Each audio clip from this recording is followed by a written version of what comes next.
Sziasztok lánykák! Ismét itt vagyok egy videóval, és arra gondoltam, hogy bemutatom nektek, amit itt kint Angliában vásároltam sminktermékeket. Ezek mind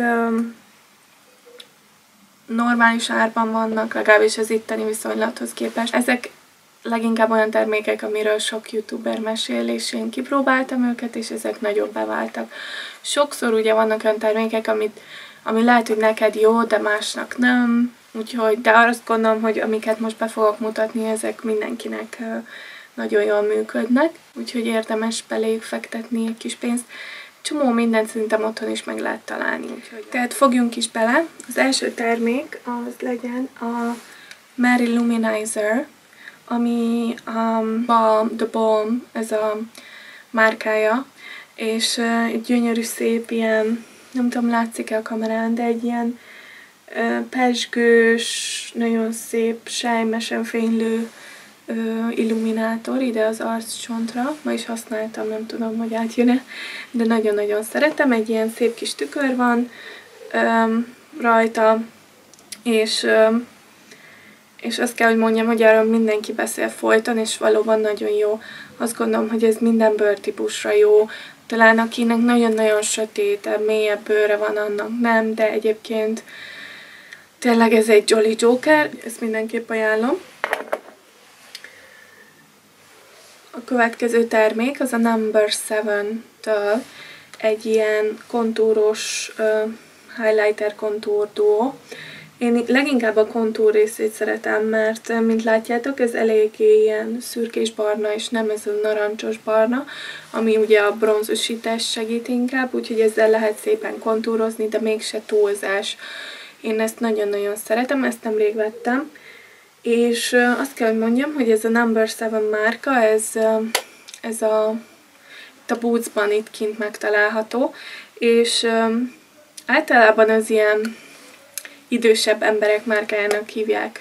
Legalábbis úgy is reklámozzák magukat, mindig az érettebb nőkkel reklámozzák magukat, de szerintem nagyon sok jó dolgot meg lehet találni, és ez a kontúr szín, ez egyébként megint csak csomó bőrtípust ki tud szolgálni, úgyhogy ezt nagyon-nagyon szeretem.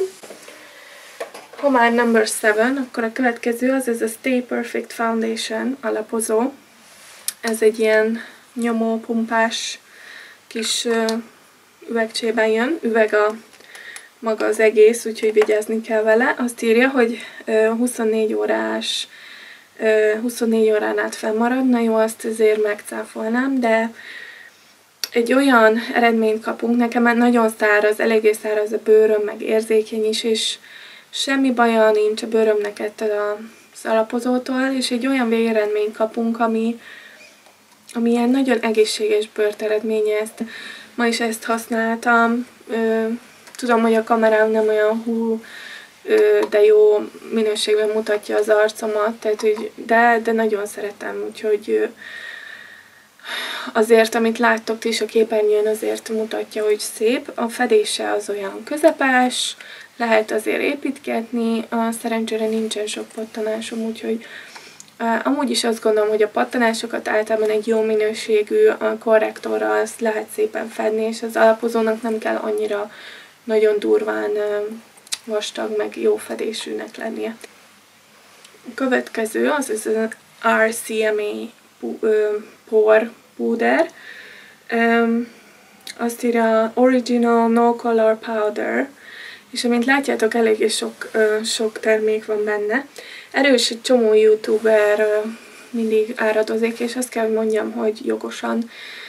Ugye ezt én arra szoktam például használni, hogy amikor a szememet, meg a szemem alatt így szépen lekorrektorozom, vagy kiemelem egy kis illuminátorra, akkor jó vastagon teszek ebből a púderből, mert utána a szemhéjporod egyszerűen ez a baking technika, utána tényleg ott marad, és nem mozdul, és nem, ahogy nyitogatod a szemed, nem megy oda a vonalba.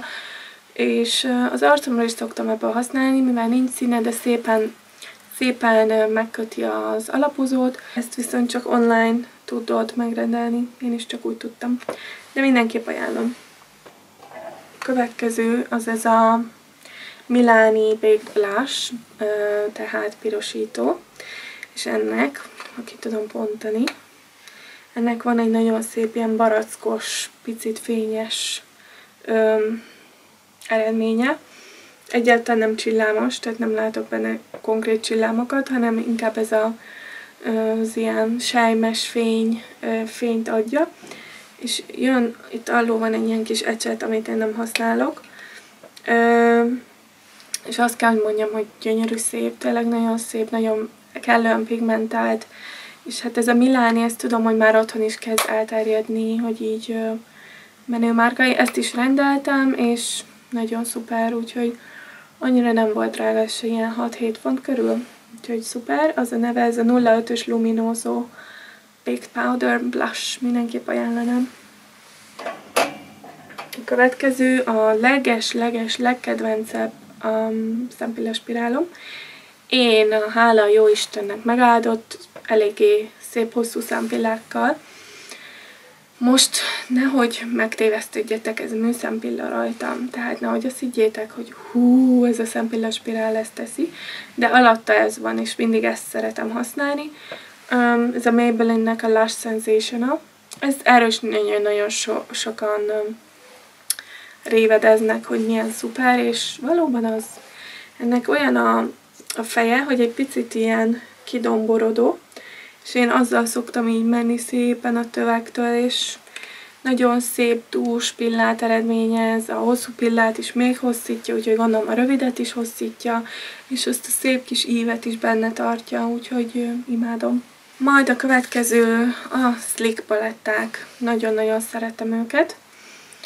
Biztos, hogy sokan hallottatok már róla. Itt nagyon egyszerűen a Bootsban is, Superdrugban is bárhol be lehet szerezni őket. Azt hiszem, hogy otthon csak rendelni lehet talán. Ez például ez, ami ilyen gyönyörű, szép, csillogó, fényes színekkel van tele. És ez a Vintage Romance 141 palettája. Nem csak ez a paletta, de nekem van még egy jó pár, és mindegyik nagyon pigmentált. Tehát ha arra gondolunk, hogy ugye mindenki révedezik a Naked palettákról, meg nem tudom én milyenféle tök drága palettákról, azt kell, hogy mondjam, hogy szerintem a minőség az itt is ugyanúgy megvan. Úgyhogy mindenkinek ajánlom a Sleek palettákat. És végül, de nem utolsó sorban egy kis tincses műszempillák. Én egyébként a tincses műszempillákra szavazok, tehát a soros, ez egy soros, és gyakorlom, hogy hogyan teszem fel. Azt gondolom, hogy sorosan mindig kell ez a tusvonal, és néha nem akarsz tusvonalat, de egyszerűen akárhányszor felrakom, furi néz ki nélküle, úgyhogy tusvonalazok. De ezekkel nem feltétlenül kell.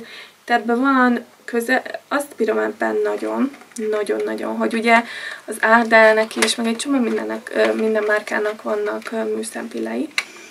De ez az Eyelure van, ez a Fleur de Force, ugye ő is egy youtuber, ez az ő kis szelekciója.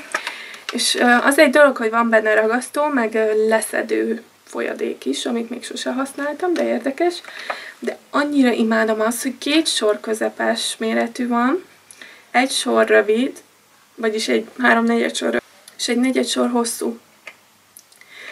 Ugye gondoljunk már bele, azt nem bírom, amikor egy sor rövid, egy sor közepes, egy sor hosszú.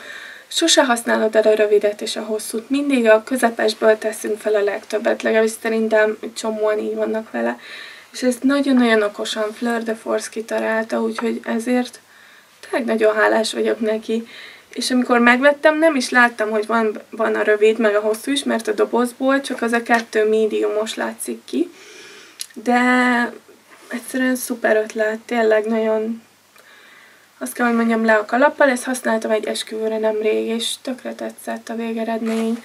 Jó minőségű, úgyhogy tényleg semmi rosszat nem tudok erről mondani, egész éjjel tartott, úgyhogy, sőt, talán fent is hagytam még 2 napig, úgyhogy, nem kéne, de igen.